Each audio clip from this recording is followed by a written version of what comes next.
이 목걸이가 어떻게 가짜예요? 제가 직접 파리에서 사온 3억짜리란 말이에요. 고객님, 하지만 저희가 감정하기로는 가짜가 맞습니다. 그럼 다른 감정사를 불러요. 다시 감정하게. 그렇게 보석점 사장인 한성준이 당황해하던 찰나에 14살의 소년 태민이 그 상황을 목격하게 되죠. 태민은 무언가에 홀리듯이 문을 열고 들어가 자신이 그 목걸이를 감정해보겠다고 자신있게 말하는데 당연하게도 다들 어린애가 무슨 일하며 무시했습니다. 하지만 한성준 사장은 태민의 눈빛에서 무언가를 봤죠. 그리고 태민에게 아버지의 성함을 묻는데 제 아버지는 보석감정사였던 김현수라고 해요. 뭐? 김현수? 그 전설의 감정사? 한성준 사장의 직감은 틀리지 않았던 것입니다. 태민의 아버지 김현수는 누구나 알아주던 보석 감정사였던 것이죠. 그래서 한성준 사장은 태민에게 감정을 맡겨보게 되는데 과연 14살의 소년 태민이 이 상황을 타개할 수 있을까요? 태민의 곁에서 끝까지 지켜봐 주세요. 이야기 시작하겠습니다. 새벽 2시 관악구 작은 원룸의 현관문이 조용히 열렸습니다. 은서가 지친 발걸음으로 집에 들어왔죠. 편의점 유니폼에는 라면, 국물 자국이 여기저기 묻어 있었습니다. 엄마, 어둠 속에서 태민의 목소리가 들려왔어요. 은서는 깜짝 놀라 가슴을 쓸어내렸습니다. 아이고, 깜짝이야. 태민아, 아직 안 잤니? 내일 학교 가야 하는데. 태민은 침대에서 일어나 앉았습니다. 창문으로 들어오는 가로등 불빛이 소년의 얼굴을 희미하게 비쳤죠. 엄마 기다리고 있었어요. 배고프실 것 같아서. 작은 식탁 위에는 김이 모락모락 나는 계란찜이 놓여 있었습니다. 은서의 눈가가 촉촉해졌어요. 우리 아들이 언제 이렇게 컸니? 은서는 태민의 머리를 쓰다듬었습니다. 거친 손이었지만 그 손길에는 온기가 가득했죠. 태민은 엄마의 손을 가만히 잡았습니다. 손가락 마디마다 굳은 살이 박여 있었어요. 순간 마음이 움츠러들었습니다. 엄마, 많이 힘드시죠? 아니야, 괜찮아. 너만 건강하면 엄마는 아무것도 안 힘들어. 은서는 억지로 웃어 보였지만 태민은 알고 있었습니다. 엄마가 하루에 2곳에서 일하고 있다는 걸요. 낮에는 식당에서, 밤에는 편의점에서. 태민은 책상 서랍을 조용히 열었습니다. 그 안에는 동전과 1,000원짜리 지폐들이 가득했죠. 3달 동안 급식비를 아껴가며 모은 돈이었습니다. 내일이면 엄마 생일이야. 꼭 좋은 선물을 사드리고 싶어. 태민은 주먹을 꽉 쥐었습니다. 아빠가 살아계실 때처럼 엄마를 웃게 해드리고 싶었어요. 다음 날 아침, 태민은 학교가 끝나자마자 청담동으로 향했습니다. 교복을 입은 채로 화려한 거리를 걷는 게 어색했지만 태민의 눈빛은 단호했죠. 여기서 엄마한테 줄 꽃을 사야 해. 제일 예쁜 걸로. 청담동 거리는 태민이 사는 동네와는 완전히 달랐습니다. 반짝이는 유리창, 고급스러운 간판들, 지나가는 사람들의 옷차림도 화려했죠. 태민은 꽃집을 찾아 두리번거렸습니다. 그때 한 건물이 눈에 들어왔어요. 루미에르. 금빛 글씨로 쓰인 간판이 햇빛을 받아 반짝였습니다. 보석점이었죠. 태민의 발걸음이 멈췄어요. 아빠. 3년 전 기억이 물밀듯 밀려왔습니다. 태민아, 이리 와봐. 아빠는 언제나 다정했습니다. 큰 손으로 태민의 작은 손을 감싸며 보석에 대해 가르쳐주곤 했죠. 진짜 다이아몬드는 빛을 특별하게 반사한단다. 가짜는 절대 이런 빛을 낼 수 없어. 우와, 신기해요. 우리 태민이도 나중에 아빠처럼 보석 감정사가 될래? 네. 저도 아빠처럼 멋진 사람이 될 거예요. 아빠는 태민을 꼭 안아주었습니다. 그게 마지막이었어요. 며칠 뒤 빗길에서 일어난 교통사고. 아빠는 다시 돌아오지 않았습니다. 태민은 눈을 질끈 감았다가 떴습니다. 눈물이 차오르려는 걸 꾹 참았죠. 아빠가 그립다고 울면 안 돼. 엄마가 더 슬퍼하실 거야. 태민은 루미에르를 지나쳐 꽃집을 찾아 걸었습니다. 하지만 발걸음이 자꾸만 느려졌어요. 바로 그때였습니다. 쨍그랑 유리 깨지는 소리가 들렸어요. 루미에르 안에서 나는 소리였죠. 이게 가짜라고요? 말도 안 돼. 날카로운 여자 목소리가 들려왔습니다. 태민은 저도 모르게 발걸음을 멈췄어요. 손님, 진정하십시오. 저희가 다시 한번 확인해 보겠습니다. 확인이고 뭐고 필요 없어요. 이건 진품이라고요. 3억이나 주고 산 까르띠에 목걸이가 가짜일 리 없잖아요. 태미는 조심스럽게 가게 안을 들여다봤습니다. 화려한 샹들리에가 천장에서 빛나고 있었어요. 대리석 바닥은 거울처럼 반질거렸죠. 가게 한가운데서는 비싼 옷을 입은 여자가 목소리를 높이고 있었습니다. 제가 직접 파리 본점에서 구입했다고요. 여자는 벨벳 상자를 들어 보였습니다. 그 안에는 눈부시게 반짝이는 다이아몬드 목걸이가 있었죠. 보석점 사장으로 보이는 중년 남자가 난감한 표정을 지었습니다. 고객님, 저희 감정 결과를 믿어주십시오. 이 목걸이는 그만 다른 감정사를 불러요. 당장 여자의 목소리가 더욱 커졌습니다. 주변 직원들이 웅성거리기 시작했죠. 태미는 그 목걸이를 뚫어지게 바라봤습니다. 심장이 쿵쿵 뛰기 시작했어요. 뭔가 이상해. 아빠가 가르쳐준 대로 자세히 관찰했습니다. 목걸이는 분명 아름다웠어요. 하지만 저 빛의 굴절이, 각도가, 태민의 눈빛이 날카로워졌습니다. 저기요. 자기도 모르게 목소리가 튀어나왔습니다. 모든 사람의 시선이 태민에게 쏠렸어요.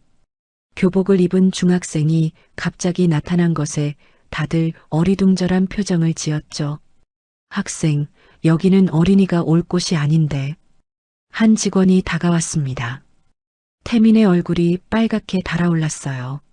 하지만 용기를 내서 말했습니다. 제가 한번 봐도 될까요? 뭐라고? 여자가 눈을 크게 떴습니다. 애가 뭘 안다고 목걸이를 보겠다는 거야? 분위기가 싸늘해졌습니다. 태민은 주먹을 꽉 쥐었어요. 다리가 후들거렸지만 아빠의 목소리가 귓가에 울렸습니다.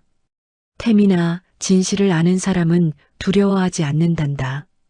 제 아버지는 보석 감정사셨어요. 저한테 많은 걸 가르쳐 주셨죠. 태민의 목소리는 작았지만 단단했습니다. 사장이 관심을 보였어요. 아버지 성함이 김현수입니다. 3년 전에 돌아가셨어요. 순간 사장의 표정이 변했습니다. 김현수 감정사님의 아들이라고? 네. 사장은 잠시 망설이다가 고개를 끄덕였습니다. 한번 봐도 좋습니다. 현수 씨는 제가 아는 최고의 감정사였으니까요. 여자는 못마땅한 표정을 지었지만 사장이 직접 나서자 어쩔 수 없이 목걸이를 테이블에 올려놓았습니다. 태미는 조심스럽게 다가갔어요. 손이 떨렸습니다. 3억짜리 목걸이를 만진다는 게 무서웠죠. 하지만 더 무서운 건 아빠의 이름에 누를 끼치는 것이었습니다. 태미는 천천히 목걸이를 들어 올렸습니다. 빛에 비춰보고 각도를 바꿔가며 관찰했죠. 돋보기를 빌려 세팅 부분도 자세히 살폈습니다. 시간이 멈춘 것 같았어요. 모두가 숨을 죽이고 태민을 바라봤습니다. 아빠, 제가 맞나요? 태민은 마음속으로 아빠에게 물었습니다. 그리고 결심했어요. 이 목걸이는 태민이 입을 열었습니다. 정교한 가짜입니다. 뭐라고? 여자가 소리를 질렀습니다. 내가 뭘 안다고 그런 말을 해? 태민은 침착하게 설명하기 시작했습니다. 진짜 까르띠에 다이아몬드는 빛을 받으면 무지개색이 선명하게 나타나요. 하지만 이 목걸이는 빛의 분산이 약해요. 그리고 태민은 세팅 부분을 가리켰습니다. 프롱 세팅의 각도를 보세요. 까르띠에는 항상 65도로 정확하게 세팅하는데 이건 70도 정도 돼요. 미세한 차이지만 아빠가 가르쳐 주신 거예요. 사장의 눈이 반짝였습니다. 계속해보게. 그리고 가장 중요한 건 이 각인이에요. 태민은 목걸이 뒷면을 가리켰습니다. 까르띠에 각인의 이 부분을 보세요. 진품은 가운데 선이 다른 선들보다 0.1mm 짧아요. 이건 그게 없어요. 모두가 놀란 표정으로 태민을 바라봤습니다. 사장은 고성능 현미경을 가져와 직접 확인했죠. 맙소사, 이 아이 말이 맞습니다. VIP룸이 술렁였어요. 여자는 얼굴이 하얗게 질렸습니다. 그럴 리가 없어요. 무릎에 힘이 빠진 여자가 의자에 털썩 주저앉았습니다. 3억을, 가짜의 3억을 썼다니. 태민은 안타까운 마음이 들었어요. 죄송해요. 하지만 진실을 알아야 한다고 생각했어요. 사장이 태민의 어깨를 두드렸습니다. 훌륭하네. 정말 아버지를 닮았구나. 태민의 눈가가 뜨거워졌습니다. 바로 그때였어요. 잠깐만요. 한 남자가 VIP룸으로 들어왔습니다. 방금 그 분석 다시 한번 들을 수 있을까요? 태민이 고개를 돌렸습니다. 깔끔한 정장을 입은 40대 초반의 남자였어요. 날카로운 눈빛이 인상적이었죠. 제 소개가 늦었네요. 전 한성준입니다. 이 가게의 사장이죠. 아까 말을 나눈 사람은 매니저였던 것입니다. 한성준은 태민을 뚫어지게 바라봤어요. 방금 내가 한 분석은 전문가도 놓치기 쉬운 부분이야. 대단한데? 태민은 쑥스러워하며 고개를 숙였습니다. 아버지가 가르쳐 주신 거예요. 김현수 감정사. 그분의 아들이 이렇게 컸구나. 한성준의 목소리에는 그리움이 묻어났습니다. 내 아버지와는 몇 번 일을 같이 했었어. 정말 훌륭한 분이셨지. 태민의 가슴이 뭉클해졌어요. 아빠를 기억하는 사람이 있다는 게 위로가 되었습니다.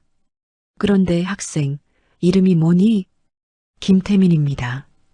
태민이구나. 몇 살이지? 14살이요. 한성준이 놀란 표정을 지었습니다. 14살에 이런 실력이라니. 그는 잠시 무언가를 생각하더니 입을 열었어요. 태민아, 혹시 우리 가게에서 일해볼 생각 없니? 네. 태민이 깜짝 놀랐습니다. 방과 후에 시간 날 때 와서 보석에 대해 배우는 거야. 물론 정당한 대가는 지불하고. 태민의 심장이 빠르게 뛰었어요. 보석을 다시 만질 수 있다니. 아빠가 사랑했던 일을 할 수 있다니. 하지만 저는 엄마랑 상의해봐야 해요. 그래, 당연하지. 어머니 연락처를 주면 내가 직접 연락드릴게. 태민은 망설였습니다. 엄마가 허락해 주실까? 바로 그때 주머니 속 핸드폰이 울렸어요. 태민아, 어디니? 학원 안 가니? 엄마의 목소리였습니다. 아, 엄마. 태민은 시계를 봤어요. 벌써 6시가 넘었습니다. 죄송해요. 지금 바로 갈게요. 그런데 엄마. 응? 오늘 저녁에 할 얘기가 있어요. 전화를 끊은 태민은 한성준을 바라봤습니다. 저희 엄마한테 제가 먼저 얘기해 볼게요. 그래, 잘 생각해봐. 내 재능이 정말 아깝거든. 태민은 인사를 하고 가게를 나왔습니다. 거리엔 어느새 저녁 노을이 내려앉고 있었어요. 엄마한테 꽃을 사러 왔다가 이상한 일이 생겼네. 태민은 작은 꽃집을 찾아 들어갔습니다. 주머니를 뒤적이며 동전을 세어봤어요. 학생, 뭐 찾니? 카네이션이요. 제일 예쁜 걸로요. 어머니 생신이구나? 네. 태민은 환하게 웃었습니다. 비록 작은 꽃다발이지만 마음만은 세상 그 어떤 보석보다 값진 것이었죠. 집으로 돌아가는 길, 태민은 오늘 있었던 일을 생각했습니다. 아빠, 저 잘했죠? 하늘을 올려다보니 별이 하나둘 떠오르고 있었어요. 그중 가장 밝은 별이 반짝였습니다. 아빠가 대답해 주는 것 같았죠. 태민은 꽃다발을 꼭 안고 집으로 향했습니다. 오늘은 엄마 생일, 그리고 태민의 인생에서 새로운 시작이 될지도 모르는 특별한 날이었습니다. 저녁 7시, 태민은 카네이션을 품에 안고 집으로 돌아왔습니다. 현관문을 열자 된장찌개 냄새가 코끝을 간지렸어요. 엄마, 저 왔어요. 어서 와. 손 씻고 밥 먹자. 은서의 목소리는 언제나처럼 따뜻했지만 어딘가 피곤함이 묻어났습니다. 태미는 꽃다발을 등 뒤로 숨기고 부엌으로 살금살금 다가갔어요. 엄마, 생일 축하해요. 어머. 은서의 눈이 동그랗게 커졌습니다. 눈물이 그렁그렁 맺혔죠. 태민아, 이걸 어떻게... 석 달 동안 모았어요. 엄마가 좋아하는 분홍색 카네이션이에요. 은서는 떨리는 손으로 꽃다발을 받았습니다. 그리고 태민을 꽉 끌어안았어요. 고마워. 정말 고마워. 태민도 엄마를 꼭 안았습니다. 엄마의 어깨가 얼마나 작고 여린지 새삼 느껴졌죠. 밥을 먹으며 태민은 오늘 있었던 일을 어떻게 말할지 고민했습니다. 젓가락이 자꾸 멈췄어요. 태민아, 무슨 일 있니? 엄마는 역시 눈치가 빠르셨습니다. 엄마, 오늘 신기한 일이 있었어요. 태민은 조심스럽게 입을 열었습니다. 청담동에서 있었던 일을 차근차근 설명했어요. 보석을 감정한 것, 한성준 사장님이 일을 제안한 것까지. 은서의 표정이 점점 어두워졌습니다. 안 돼. 단호한 목소리였어요. 엄마, 위험해. 3억짜리 목걸이를 만진다고? 만약 실수라도 하면 어떡하니? 전 실수하지 않아요. 아빠가 가르쳐 주신 대로 했을 뿐이에요. 순간 식탁에 정적이 흘렀습니다. 은서의 눈가가 붉어졌어요. 아빠 얘기는 하지 마. 목소리가 떨렸습니다. 태민의 가슴이 찢어지는 것 같았어요. 죄송해요, 엄마. 하지만 저는 아빠처럼 되고 싶어요. 그래서 더 안 돼. 아빠가 왜 그렇게 됐는지 알아? 은서가 갑자기 목소리를 높였습니다. 태민은 깜짝 놀랐어요. 엄마가 이렇게 화내는 건 처음이었거든요. 보석 때문이야. 그 일 때문에. 은서는 말을 끝맺지 못했습니다. 얼굴을 손으로 가렸어요. 어깨가 들썩였죠. 태민은 어찌할 바를 몰랐습니다. 엄마, 울지 마세요. 제가 잘못했어요. 그때 핸드폰이 울렸습니다. 모르는 번호였어요. 여보세요? 혹시 김태민 학생 어머니 되십니까? 낯선 남자 목소리였습니다. 네, 맞는데요. 안녕하세요. 루미에르 한성준입니다. 오늘 낮에 따님이 저희 가게에서. 은서는 핸드폰을 스피커로 바꿨습니다. 태민은 숨을 죽였어요. 아, 네. 들었습니다. 하지만 저희 아이는... 잠깐만 들어주세요. 제가 직접 찾아뵙고 싶습니다. 태민 군의 재능이 정말 특별해서요. 필요 없습니다. 은서의 목소리는 차가웠어요. 어머니, 제발 한 번만 만나주세요. 태민 군은 천재입니다. 이런 재능을 묻어두는 건... 그만하세요. 은서가 소리쳤습니다. 제 아이는 평범하게 살 거예요. 보석 같은 건 다시는 만지지 않을 거고요. 전화를 끊어버렸어요. 태민은 고개를 푹 숙였습니다. 마음이 무거웠어요. 아빠의 일을 하고 싶은 마음과 엄마를 슬프게 하고 싶지 않은 마음이 부딪혔죠. 다음 날 아침, 태민은 평소처럼 학교에 갔습니다. 하지만 수업에 집중할 수가 없었어요. 자꾸만 어제 본 다이아몬드가 떠올랐죠. 아빠도 이런 기분이셨을까? 점심시간. 친구들과 밥을 먹고 있는데 선생님이 불렀습니다. 태민아, 교장실로 와봐. 네. 태민은 영문도 모른 채 교장실로 향했어요. 문을 열자 낯익은 사람이 보였습니다. 한성준이었어요. 안녕, 태민아. 사장님? 여기 어떻게... 교장 선생님께 양해를 구했어. 잠깐 얘기 좀 하자. 교장실 옆 상담실로 자리를 옮겼습니다. 한성준의 표정은 진지했어요. 어제 전화 끊고 생각을 많이 했어. 내 어머니 심정도 이해해.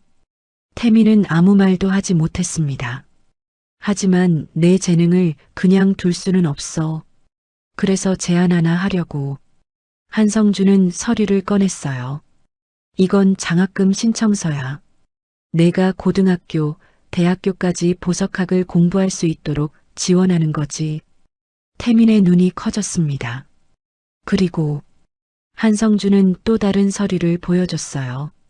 어제 내가 감정한 목걸이 주인이 소송을 걸었어. 판매자를 상대로 말이야. 그럼 내 감정이 결정적 증거가 됐어. 그 여성분이 10억 원을 보상받게 됐지. 태미는 입을 다물지 못했습니다. 그분이 내게 사례금을 주고 싶다고 하더라. 1,000만 원. 1,000만 원이요? 머리가 하얘졌어요. 엄마가 1년 동안 두 곳에서 일해도 그만큼 못 버는데. 이 돈은 내 것이야. 내가 번 거니까.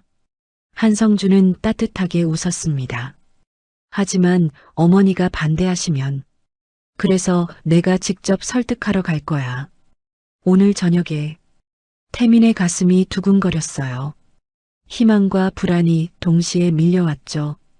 그날 저녁, 은서는 피곤한 몸을 이끌고 집에 돌아왔습니다. 그런데 현관 앞에 누군가 서 있었어요. 안녕하세요. 한성준입니다. 은서의 얼굴이 굳어졌습니다. 왜 또 오셨어요? 5분만 시간을 주세요. 제발이요. 한성준의 눈빛은 간절했습니다. 은서는 망설이다가 문을 열었어요. 차라도 한 잔 드세요. 거실에 앉은 한성준은 조심스럽게 말을 꺼냈습니다. 김현수 선배를 아십니까? 은서의 손이 멈췄어요. 왜? 그 사람 얘기를. 저는 선배님 후배였습니다. 같은 회사에서 3년간 일했어요. 은서의 눈에서 눈물이 흘렀습니다. 선배님은 정말 대단한 분이셨어요. 그리고 한성준은 잠시 말을 멈췄다가 계속했습니다. 선배님이 돌아가시기 전 저한테 부탁하신 게 있었어요. 부탁이요? 태민이를 부탁한다고. 자기 아들이 보석에 관심을 보이면 꼭 가르쳐 달라고. 은서는 놀란 얼굴로 한성준을 바라봤어요. 현수 씨가 그런 말을? 네. 태민이한테 천부적인 재능이 있다고 늘 자랑하셨죠. 은서는 얼굴을 감쌌습니다. 흐느끼는 소리가 들렸어요. 하지만 위험해요. 현수 씨도 그 일 때문에 무슨 일이 있었는지 압니다. 한성준의 목소리가 낮아졌어요. 하지만 그건 사고였어요. 태민이는 제가 지킬게요. 약속합니다. 은서는 한참을 울었습니다. 그리고 천천히 고개를 들었어요. 정말 지켜주실 수 있나요? 목숨을 걸고 지키겠습니다. 바로 그때 현관문이 열렸습니다. 태민이 들어왔어요. 엄마, 저와. 거실 분위기를 보고 말이 끊겼습니다. 태민아, 이리 와봐. 은서가 부르자 태민은 조심스럽게 다가갔어요.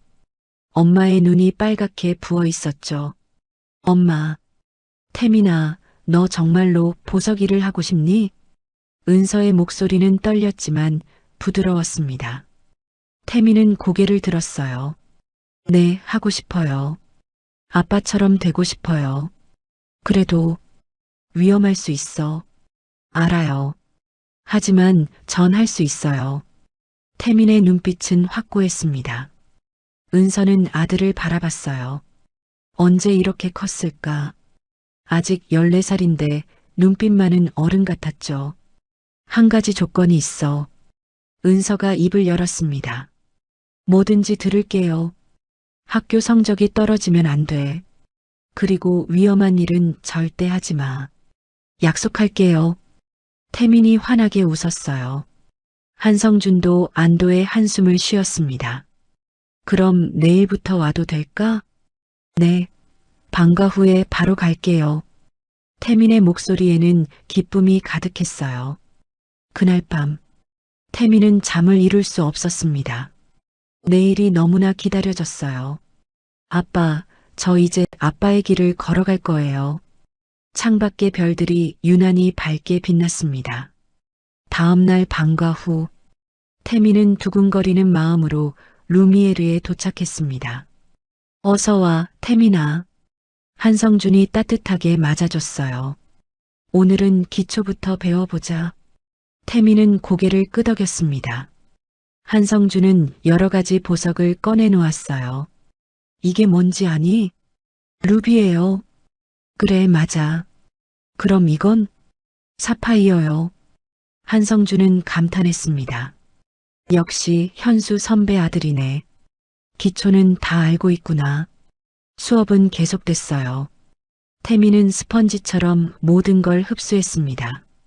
굴절개 사용법, 현미경으로 내폼을 관찰하기, 비중 측정하기. 시간 가는 줄 몰랐어요. 오늘은 여기까지 하자. 벌써요? 태미는 아쉬워했습니다. 열정이 대단하네. 내일 또 오면 되잖아. 그때였습니다. 가게 문이 열리고 한 남자가 들어왔어요. 비싼 정장에 선글라스를 쓴 모습이 왠지 무서워 보였죠. 실례합니다. 감정을 부탁하고 싶은데요. 남자는 가방에서 벨벳 상자를 꺼냈습니다. 에메랄드 목걸이입니다. 진품인지 확인 좀. 한성준이 받아서 살펴보려는 순간 태민이 숨을 들이켰어요. 뭔가 이상한 느낌이 들었거든요. 잠깐만요. 태민이 나섰습니다. 그 목걸이, 뭔가 이상해요. 남자의 표정이 변했어요. 꼬마가 뭘 안다고? 하지만 태민은 물러서지 않았습니다. 제 안에서 뭔가가 툭 하고 끊어졌습니다. 위험하다는 본능이 온몸에 퍼졌어요. 이 목걸이는 만지면 안 돼요. 뭔가 잘못됐어요. 한성준이 태민을 바라봤습니다. 그 진지한 눈빛에 무언가를 느꼈죠. 죄송합니다, 손님. 오늘은 감정이 어려울 것 같네요. 뭐라고? 남자의 목소리가 높아졌어요. 나가주세요. 한성준의 목소리는 단호했습니다. 남자는 이를 악물고 상자를 집어들었어요. 후회할 겁니다. 차가운 말을 남기고 가게를 나갔죠. 문이 닫히자 한성준이 태민을 돌아봤습니다. 어떻게 알았니? 잘 모르겠어요. 그냥 느낌이 이상했어요. 한성준은 태민의 어깨를 두드렸어요. 잘했어. 그 남자 수상했거든. 정말요? 보석을 이용한 사기꾼들이 있어. 가짜를 진짜로 둔갑시키려고 하지. 태민은 긴장이 풀렸어요. 첫날부터 이런 일이 생기다니. 앞으로도 이런 일이 많을 거야. 하지만 겁먹지 마. 내가 있잖아. 한성준의 말에 태민은 고개를 끄덕였습니다. 집에 돌아온 태민은 엄마에게 오늘 있었던 일을 말했어요. 은서는 걱정스러운 얼굴을 했지만 아들의 반짝이는 눈을 보고는 아무 말도 하지 않았습니다. 현수 씨, 우리 아들 잘 지켜봐 주세요. 은서는 마음속으로 기도했어요. 그리고 태민을 꼭 안아줬습니다. 조심해야 해. 알았지? 네, 엄마. 걱정하지 마세요. 태민은 엄마의 품에서 따뜻함을 느꼈어요. 이제 시작이었습니다. 14살 소년의 도전이. 일주일이 지났습니다. 태민은 매일 방과 후 루미에르를 찾았어요. 보석을 만지는 시간이 가장 행복했죠. 그러던 어느 날 오후, 가게 문이 거칠게 열렸습니다. 정장을 입은 중년 남자가 창백한 얼굴로 들어왔어요. 한 사장님, 큰일 났습니다. 한성준이 놀라 일어섰습니다. 박 사장님? 무슨 일이세요? 박 사장이라 불린 남자는 떨리는 손으로 서류 뭉치를 내밀었어요. 제가 속았습니다. 50억이나 되는 보석들이 전부. 진정하세요. 천천히 말씀해 주세요. 한성준이 의자를 권했습니다. 태민은 조용히 차를 준비했어요. 손님의 손이 계속 떨리는 게 보였죠. 제가 운영하는 백화점에 명품 보석 매장을 열었습니다. 6개월 전이었죠. 박 사장의 목소리가 갈라졌어요. 불가리, 티파니, 반클리프 아펠, 최고급 브랜드만 들여왔는데. 그런데요? 어제 본사 감사에서 전부 가짜래요. 쨍그랑 박 사장이 들고 있던 찻잔이 바닥에 떨어졌습니다.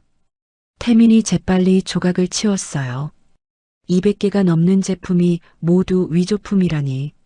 어떻게 이런 일이. 박 사장의 눈에서 눈물이 흘렀습니다. 한성준의 표정이 굳어졌어요. 200개 전부요? 네. 거래처는 믿을 만한 곳이었는데 순간 마음이 움츠러들었습니다. 태민은 불길한 예감이 들었어요. 이건 단순한 사기가 아니었죠. 제품들을 가져오셨습니까? 차에 있습니다. 보여드릴게요. 잠시 후 커다란 박스 여러 개가 가게로 옮겨졌습니다. 태민은 숨을 들이켰어요. 화려한 보석들이 가득했죠. 목걸이, 반지, 귀걸이, 팔찌. 태민아, 내가 한번 봐줄래? 한성준이 물었습니다. 태민은 고개를 끄덕였어요. 첫 번째 목걸이를 집어들었습니다. 불가리 제품이었죠. 뭔가 이상해. 돋보기로 자세히 들여다봤어요. 그리고 깜짝 놀랐습니다. 이 각인, 진품과 똑같아요. 하지만 금속 표면의 연마 패턴이 달라요. 불가리는 특별한 기법을 쓰는데 이건 그게 아니에요. 태민은 두 번째, 세 번째 제품을 살폈습니다. 시간이 흐를수록 표정이 어두워졌어요. 사장님, 이상한 점을 발견했어요. 뭔데? 이 위조품들, 전부 같은 곳에서 만든 것 같아요. 한성준이 놀랐습니다. 어떻게 알았니? 태민은 세 개의 다른 브랜드 제품을 나란히 놓았어요. 보세요. 브랜드는 다르지만 용접 부분의 미세한 흔적이 똑같아요. 돋보기를 건네며 설명했죠. 그리고 보석을 고정하는 프롱의 각도도 모두 72도예요. 이건 우연이 아니에요. 박 사장이 절망적인 표정을 지었습니다. 그럼 조직적으로?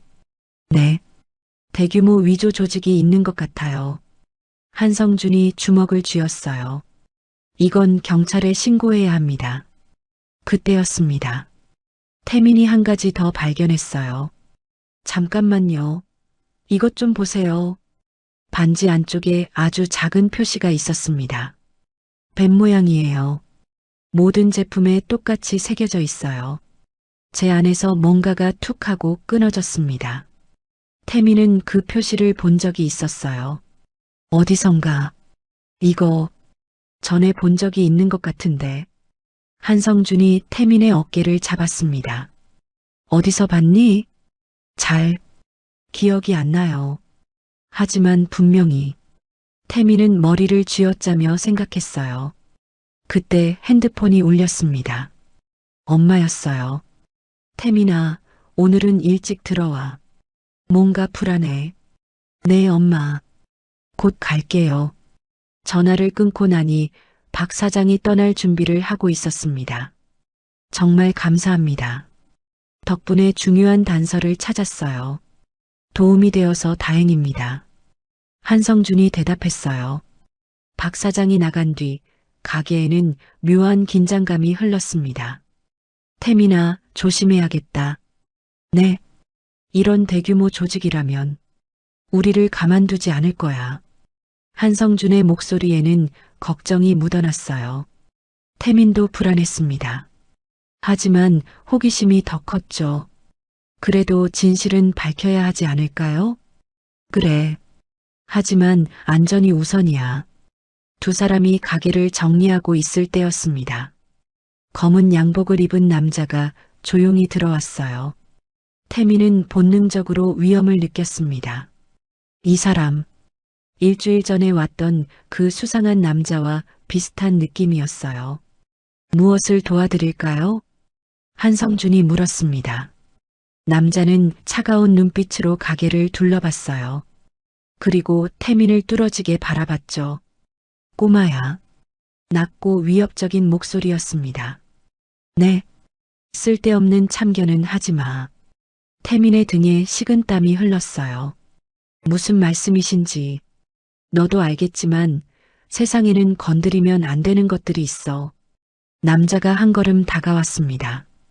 한성준이 태민 앞을 막아섰어요.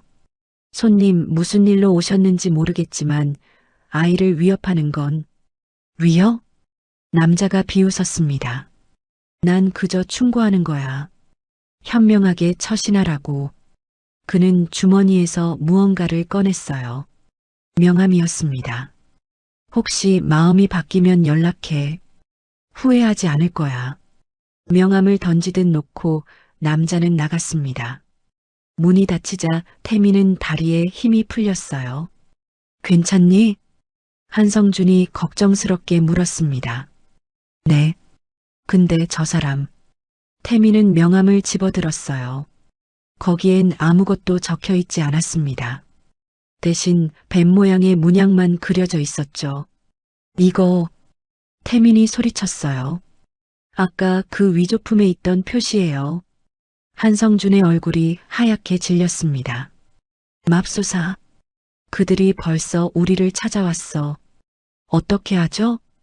일단 내 어머니께 연락해야겠다. 오늘은 집에 혼자 가면 안 돼. 한성준은 재빨리 전화를 걸었어요. 여보세요? 어머니, 저 한성준입니다. 태민이를 제가 데려다 드릴게요. 전화를 끝낸 한성준은 가게 문을 잠갔습니다. 가자. 내 차로 갈게. 차 안에서 태민은 계속 생각했어요. 뱀 문양, 위조 조직, 위협하는 남자. 모든 게 연결되어 있었죠. 아빠도 이런 일을 겪으셨을까? 집에 도착했을 때 은서가 현관 앞에서 기다리고 있었습니다. 태민아. 엄마는 태민을 꼭 안았어요. 무슨 일이에요? 어머니, 안으로 들어가서 말씀드릴게요.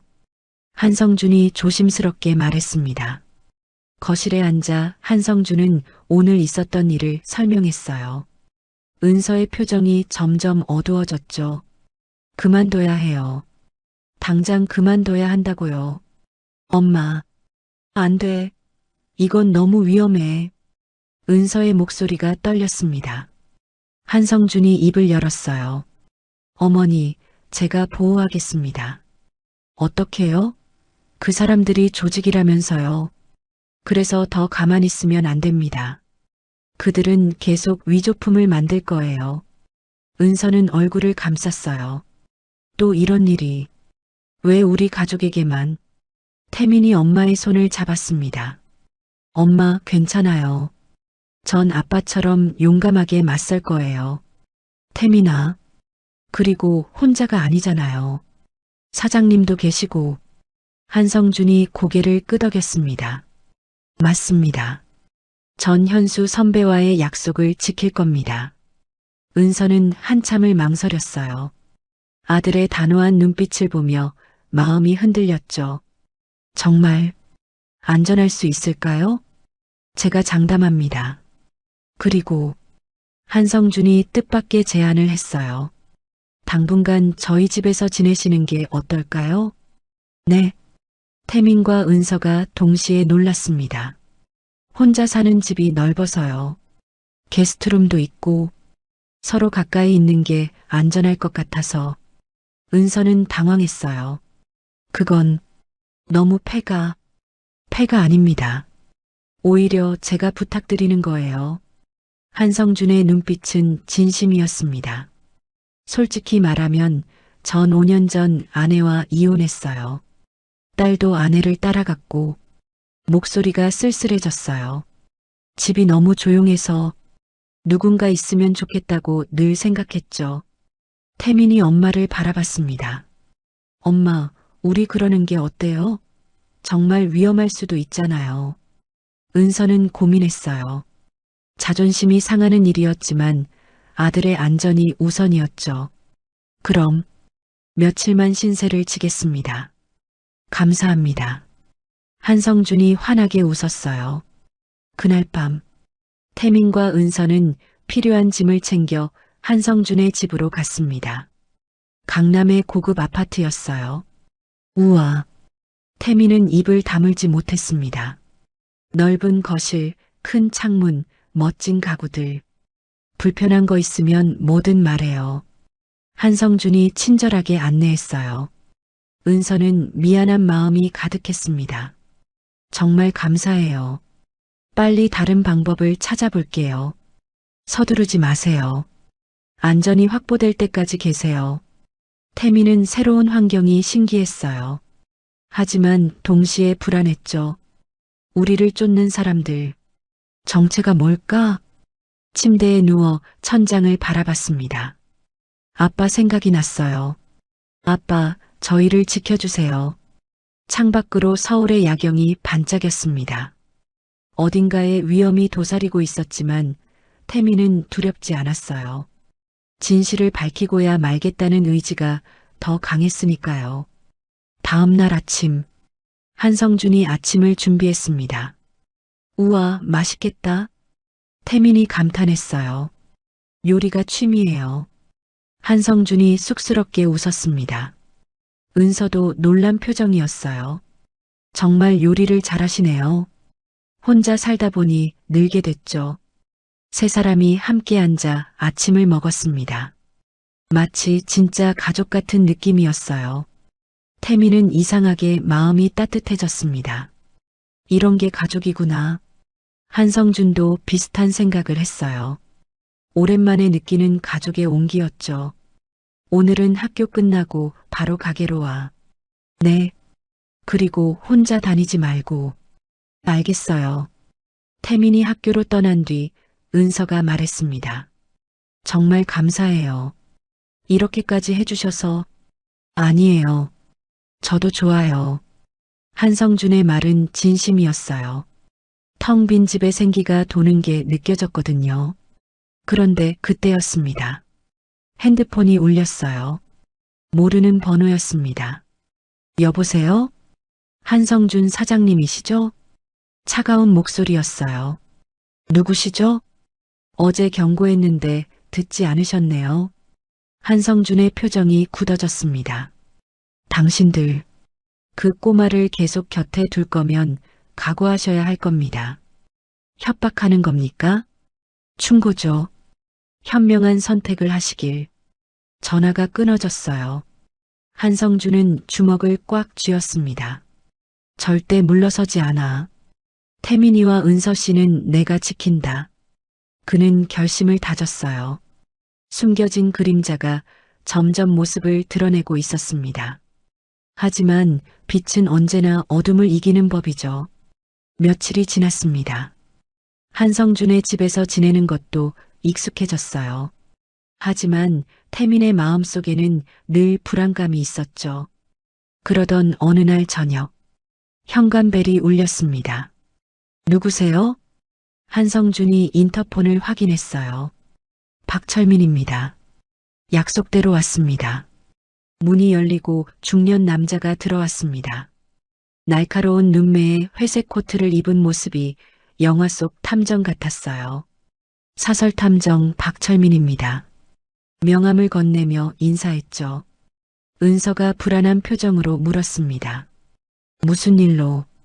제가 부탁했습니다. 한성준이 대답했어요. 3년 전 일을 조사해 달라고요. 순간 마음이 움츠러들었습니다. 태민은 가슴이 쿵쿵 뛰기 시작했어요. 아빠 얘기인가요? 박철민이 고개를 끄덕였습니다. 김현수 씨의 죽음에 대해 조사했습니다. 그리고 그는 두꺼운 서류철을 꺼냈어요. 충격적인 사실을 발견했죠. 은서의 얼굴이 하얗게 질렸습니다. 뭘 발견하셨다고요? 교통사고가 아니었습니다. 박철민의 목소리는 낮고 단호했어요. 살인이었습니다. 쨍그랑 은서가 들고 있던 컵이 바닥에 떨어졌습니다. 태민은 숨이 멎는 것 같았어요. 거짓말이에요. 은서가 소리쳤습니다. 경찰은 분명히 교통사고라고. 경찰도 속았습니다. 아니, 속은 척 했을 수도 있죠. 박철민은 사진 여러 장을 꺼냈어요. 이게 사고 현장 사진입니다. 보세요. 태민은 떨리는 손으로 사진을 들었습니다. 빗길, 부서진 차, 그리고 브레이크 자국이 없어요. 한성준이 놀라며 말했어요. 맞습니다. 급작스런 사고였다면 브레이크를 밟았을 텐데 흔적이 전혀 없죠. 박철민은 다른 서류를 보여줬습니다. 더 중요한 건 이겁니다. 김현수 씨가 죽기 일주일 전에 쓴 일기예요. 태민이 일기를 읽기 시작했어요. 아빠의 글씨가 보이자 눈물이 났습니다. 대규모 위조 조직을 발견했다. 수장은 장대호라는 자다. 경찰에 신고했지만 묵살당했다. 누군가 나를 미행하는 것 같다. 가족이 위험할 수도 있다. 하지만 멈출 수 없다. 진실은 밝혀져야 한다. 제 안에서 뭔가가 툭 하고 끊어졌습니다. 태민은 주먹을 꽉 쥐었어요. 장대호. 그자가 위조 조직의 우두머리입니다. 박철민이 사진을 하나 더 꺼냈어요. 50대 중반, 겉으로는 무역회사 사장이지만 실제로는 국제보석 위조 조직을 운영하죠. 사진 속 남자는 인상이 차가웠습니다. 뱀처럼 날카로운 눈이 특히 무서웠어요.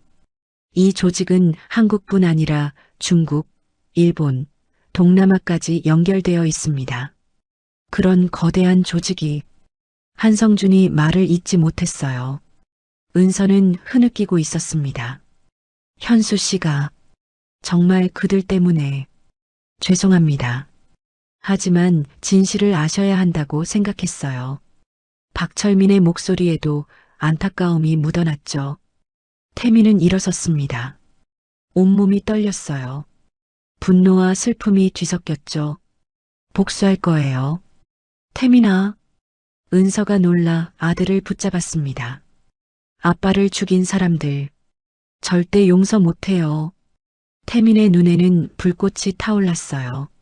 한성준이 태민의 어깨를 잡았습니다. 태민아, 진정해. 복수는 또 다른 비극을 낳을 뿐이야. 그럼 어떻게 해요? 가만히 있으란 말이에요? 아니다. 하지만 방법이 있어. 한성준의 눈빛이 날카로워졌어요. 법으로 심판받게 하는 거야. 증거를 모아서 말이지. 박철민이 고개를 끄덕였습니다. 제가 계속 조사하고 있습니다.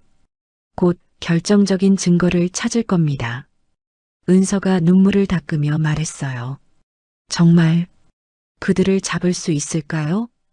반드시 잡을 겁니다. 한성준의 목소리는 확고했습니다. 그때 한성준이 무거운 입을 열었어요. 사실 저도 비슷한 일을 겪었습니다. 모두가 놀란 눈으로 그를 바라봤죠. 5년 전 동업자에게 배신당했어요. 한성준의 목소리가 떨렸습니다. 10년간 함께 일한 친구였는데 회사 자금을 빼돌리고 도망갔죠. 아픈 기억이 되살아나는 듯 했어요. 아내도 그때 떠났습니다. 제가 무능하다면서. 은서가 안타까운 표정을 지었어요. 그래서 더 도와드리고 싶었어요. 같은 아픔을 아니까. 한성준은 태민을 바라봤습니다. 하지만 이제는 다릅니다. 여러분을 만나고 다시 희망이 생겼어요. 그의 눈가가 촉촉해졌죠. 태민이와 어머니는 제게 새로운 가족 같아요. 꼭 지킬 겁니다. 태민의 마음이 뜨거워졌습니다. 한성준의 진심이 느껴졌어요. 사장님, 이제 사장님이라고 부르지 마. 그냥 삼촌이라고 해. 삼촌. 태민은 그 말이 어색하면서도 좋았어요. 박철민이 일어서며 말했습니다. 저는 계속 조사하겠습니다. 곧 좋은 소식 전하겠어요. 감사합니다. 한성준이 인사했어요. 박철민이 떠난 후 거실에는 무거운 침묵이 흘렀습니다. 은서가 먼저 입을 열었어요. 태민아, 엄마가 미안해. 왜요, 엄마? 아빠 얘기를 숨긴 것도, 내가 보석이라는 걸 막으려 한 것도, 은서의 목소리가 떨렸습니다. 엄마는 그저 내가 안전하길 바랐을 뿐이야. 태미는 엄마를 꼭 안았어요. 알아요. 엄마 잘못 아니에요. 한성준도 다가와 두 사람을 감쌌습니다. 우리 함께 이겨낼 거예요. 현수 씨의 억울함도 풀고 악당들도 잡고 세 사람은 서로를 꼭 안았어요. 진짜 가족처럼. 그날 밤 태미는 일기를 썼습니다. 아빠, 이제 알았어요. 아빠가 왜 목숨 걸고 싸웠는지. 저도 아빠처럼 용감하게 싸울게요. 엄마도 삼촌도 함께해요. 우린 이길 거예요. 꼭이요. 창밖의 달이 유난히 밝았습니다. 마치 현수가 하늘에서 지켜보는 것처럼요. 일주일 후 박철민이 다시 찾아왔습니다. 이번엔 중요한 정보를 가지고 왔죠. 장대호가 비밀 경매를 연다는 정보를 입수했습니다. 거실에 모인 세 사람은 숨을 죽였어요. 내일 밤 11시 강남 호텔 지하에서요. 박철민이 사진을 보여줬습니다. VIP들만 초대받는 비밀 경매죠. 위조품을 진품으로 속여 파는 겁니다. 한성준의 눈빛이 날카로워졌어요. 잡을 기회네요. 하지만 위험합니다. 경비가 삼엄하고 그래도 가야 해요. 태민이 단호하게 말했습니다. 아빠의 원수를 갚을 기회예요. 은서가 불안한 표정으로 아들을 바라봤어요. 태민아, 너무 위험해. 그냥 경찰에. 경찰은 이미 매수됐어요. 아빠 일기에 나와 있잖아요. 태민의 말이 맞았습니다. 박철민이 고개를 끄덕였어요. 그래서 제가 믿을 만한 형사 몇 명과 따로 연락했습니다. 그럼 작전을 세워야겠네요. 한성준이 종이를 꺼냈습니다. 순간 마음이 움츠러들었습니다. 진짜로 위험한 곳에 들어가는 거예요. 제가 VIP 고객으로 위장해서 들어가겠습니다. 한성준이 말했어요. 저도 같이 갈게요. 태민이 손을 들었습니다. 안 돼. 너무 어려. 아니에요. 오히려 아이가 있으면 덜 의심받아요.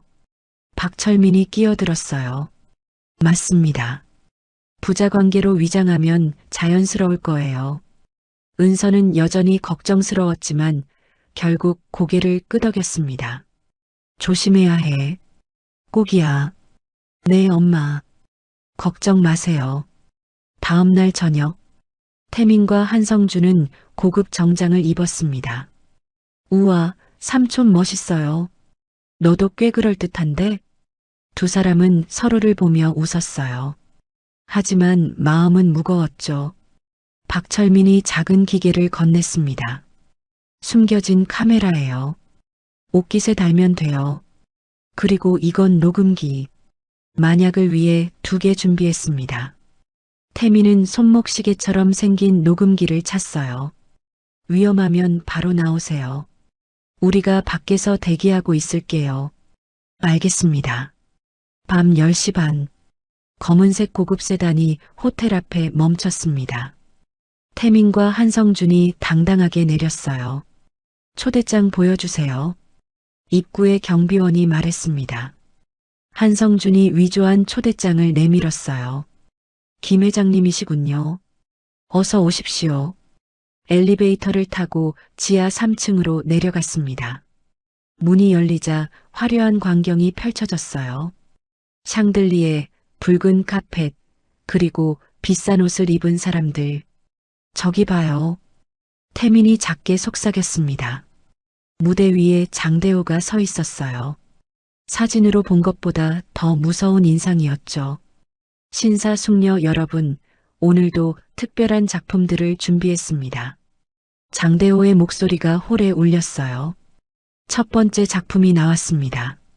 다이아몬드 목걸이였죠. 샤넬의 한정판입니다. 시작가 5천만 원.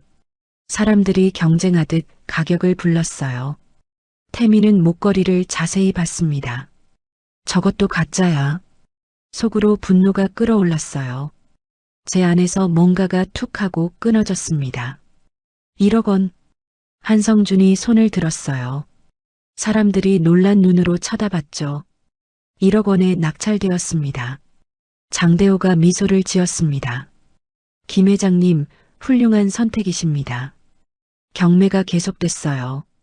태민은 숨겨진 카메라로 모든 걸 녹화했습니다. 그때였어요. 장대호가 특별한 물건을 꺼냈습니다. 오늘의 하이라이트입니다. 붉은 벨벳 상자가 열렸어요. 눈부신 에메랄드 세트였죠. 이건 진품이에요? 태민이 놀라 중얼거렸습니다. 한성준도 당황한 표정이었어요. 놀라셨죠? 가끔은 진품도 섞어야 합니다. 장대호가 교활하게 웃었어요. 진품과 가품을 섞어서 파는 게 제 비결이죠. 순간 홀이 조용해졌습니다. 잠깐. 누군가 수상한 낌새를 챘어요. 저 사람 처음 보는데? 한 남자가 한성준을 가리켰습니다. 태민의 심장이 쿵쿵 뛰기 시작했어요. 들켰나? 장대호의 눈빛이 차가워졌습니다. 김 회장, 어디서 오셨죠? 부산에서 왔습니다. 한성준이 침착하게 대답했어요. 하지만 장대호는 의심하는 눈빛이었죠. 부산, 거기 네 사람이 있는데 김 회장은 모르겠네요. 분위기가 험악해졌습니다. 경비원들이 슬금슬금 다가왔어요. 신분증 좀 볼까요? 이런 곳에서 신분증을 요구하시다니. 한성준이 당황한 척했습니다. 바로 그때였어요. 아빠, 화장실 가고 싶어요. 태민이 갑자기 큰 소리로 말했습니다. 어리광부리는 아이 연기를 한 거죠. 지금 여기서? 급해요. 빨리요. 태민이 한성준의 팔을 잡아당겼어요.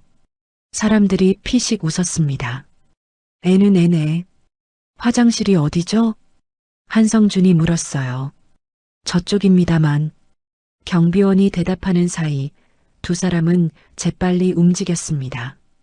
화장실로 가는 척하다가 비상구로 향했어요. 저기, 잡아. 장대호의 고함 소리가 들렸습니다. 정체가 완전히 들통난 거예요. 뛰어. 한성준이 태민의 손을 잡았습니다. 두 사람은 전속력으로 달렸어요. 뒤에서 발소리가 쫓아왔죠. 막아. 나가지 못하게 해. 비상계단을 뛰어 올랐습니다. 숨이 턱까지 차올랐어요. 엄마, 보고 싶어요. 태민은 속으로 울고 있었습니다. 1층 비상구가 보였어요. 하지만 문 앞에 경비원이 서 있었죠. 이제 끝이야. 경비원이 씩 웃었습니다. 바로 그때였어요. 쾅! 문이 밖에서 열렸습니다. 경찰이다. 모두 손들어. 박철민과 형사들이 들이닥쳤어요. 때맞춰 오셨네요. 한성준이 안도의 한숨을 쉬었습니다. 경찰들이 우르르 들어왔어요. 지하 경매장은 아수라장이 됐죠. 도망쳐. 출구를 막아. 하지만 이미 늦었습니다. 경찰이 모든 출구를 봉쇄했으니까요. 장대호가 나타났어요. 얼굴이 불그락푸르락했죠. 내 놈들. 경찰을 불렀구나. 장대호 체포한다. 형사가 수갑을 꺼냈습니다. 증거가 있나? 난 그저 경매를 했을 뿐이야. 장대호가 뻔뻔하게 말했어요. 그때 태민이 손목시계를 들어 보였습니다. 다 녹음했어요. 진품과 가품을 섞어 판다고 하신 것도요. 장대호의 얼굴이 하얗게 질렸어요. 이 녀석? 달려들려는 장대호를 형사들이 붙잡았습니다. 김현수를 죽인 것도 당신이죠? 태민이 떨리는 목소리로 물었어요. 장대호가 멈칫했습니다. 뭐? 김현수? 제 아빠예요. 3년 전에 당신이 죽였어요. 눈물이 뚝뚝 떨어졌습니다. 장대호의 표정이 묘하게 변했어요. 아, 그 감정사의 아들이구나. 차가운 웃음을 지었죠. 내 아비는 참 고집이 세더라. 끝까지 방해를 해서. 그래서 죽였어요? 난 모르는 일이야. 하지만 그 표정이 모든 걸 말해주고 있었어요. 데려가. 형사들이 장대호를 끌고 갔습니다. 다른 조직원들도 하나둘 체포됐어요. 태민은 그 자리에 주저앉았습니다. 모든 힘이 빠져나간 것 같았어요. 태민아, 잘했어. 한성준이 태민을 꼭 안아줬습니다. 이제 끝났어. 내 아빠도 하늘에서 기뻐하실 거야. 경찰서 앞. 은서가 뛰어나왔어요. 태민아, 엄마. 모자는 서로를 꼭 끌어안았습니다. 무서웠지? 정말 미안해. 아니에요. 저 괜찮아요. 태민은 엄마를 안심시키려 웃어 보였어요. 박철민이 다가왔습니다. 수고했어요. 덕분에 큰 조직을 잡았습니다. 이제 아빠의 명예도 회복되는 거죠? 물론입니다. 김현수 씨는 영웅이었어요. 태민의 눈에서 또 눈물이 흘렀습니다. 이번엔 기쁨의 눈물이었어요. 6개월 후 서울중앙지방법원. 법정은 사람들로 가득했습니다. 태민은 엄마 손을 꼭 잡고 앞자리에 앉아 있었어요. 한성준도 곁에 있었죠. 피고인은 일어서시오. 장대호가 수갑을 찬 채 일어났습니다. 한때 거대한 조직을 이끌던 그의 모습은 이제 초라해 보였어요. 판사가 엄숙한 목소리로 말했습니다. 피고인 장대호에게 무기징역을 선고합니다. 법정에 탄성이 터져 나왔어요. 또한 김현수 씨의 죽음과 관련하여 순간 마음이 움츠러들었습니다. 태민은 숨을 죽였어요. 피고인의 지시로 인한 살인으로 판명되었습니다. 은서가 흐느꼈습니다. 3년 만에 진실이 밝혀진 거예요. 김현수 씨는 정의로운 보석 감정사였으며 그의 희생으로 거대 범죄 조직이 드러났습니다. 판사의 말에 태민의 눈에서 눈물이 흘렀어요.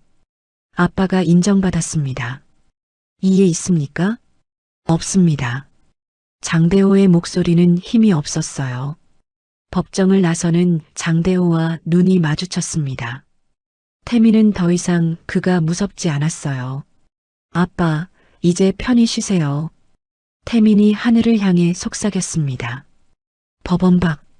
기자들이 몰려들었어요. 김현수 씨의 유족분이시죠? 한 말씀 해주세요. 은서가 마이크 앞에 섰습니다. 남편은 끝까지 정의를 지킨 사람이었어요. 목소리가 떨렸지만 단단했죠. 아들 태민이가 아니었다면 진실은 묻혔을 겁니다. 자랑스러운 내 아들입니다. 태민이 엄마를 바라봤어요. 엄마의 얼굴에 오랜만에 미소가 번졌죠. 한 달 후 루미에르. 축하해요, 은서 씨. 한성준이 꽃다발을 건넸습니다. 오늘부터 정식 매니저예요. 은서는 믿기지 않는다는 표정이었어요. 정말 제가 할 수 있을까요? 당연하죠. 누구보다 열심히 공부했잖아요. 지난 한 달 동안 은서는 밤낮으로 보석학을 공부했습니다. 태민도 옆에서 도왔어요. 엄마, 이제 편의점에서 일 안 해도 돼요. 그래. 정말 꿈만 같아. 은서의 눈가가 촉촉해졌습니다. 그때 문이 열리고 낯선 손님이 들어왔어요. 혹시 김태민 군이 여기 있나요? 외국인이었습니다. 제가 김태민인데요. 반갑습니다. GIA에서 왔어요. GIA 세계에서 가장 유명한 보석학 연구소였죠. 장대호 사건을 보고 깊은 인상을 받았습니다. 남자가 봉투를 건넸어요. 우리 연구소의 특별 프로그램에 초대하고 싶어요. 태민이 봉투를 열었습니다. 스위스 유학 초청장이었어요. 제 안에서 뭔가가 툭 하고 끊어졌습니다. 이게 정말이에요?